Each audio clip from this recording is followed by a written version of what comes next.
Hi అండి, welcome to అత్తమాస్ kitchen. నేను రాగి జావ కాంచేటప్పుడు చెప్పాను కదండి ఎలా కాంచాలో చూపిస్తామని. చూడండి, రాగులు కడిగేసి 2 రోజులు ఈ క్లాత్లో కట్టి పెట్టేసామండి. మొలకలు చూడండి ఎలా బాగా వచ్చాయో. ఇక్కడ చూడండి, ఈ క్లాత్కి అంతా అతకపోయిండాయి. చూడండి ఎంత బాగున్నాయో. ఇవి మా చిన్నప్పుడు మా అమ్మ చేసేదండి. మా అమ్మ సంపూర్ణంగా చేసి అందరికి పెట్టేది. పెద్ద ఫ్యామిలీ కదండి అప్పట్లో. సంపూర్ణంగానే ఎందుకన్నానంటే మా అమ్మ పేరు సంపూర్ణ అండి, అందుకే అన్నానండి.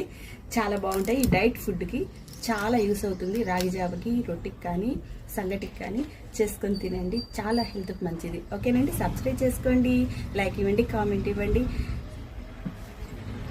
షేర్ చేయండి ప్లీజ్. మీకు నచ్చుతుందని నేను అనుకుంటున్నానండి. చూడండి ఎంత బాగా మొలకలు కట్టాయో. రోజు ఇలా మొలకలు కట్టినటివి పిడికెడు తిన్నా చాలా హెల్త్ ఫుడ్ అండి, డైట్ ఫుడ్ తినండి.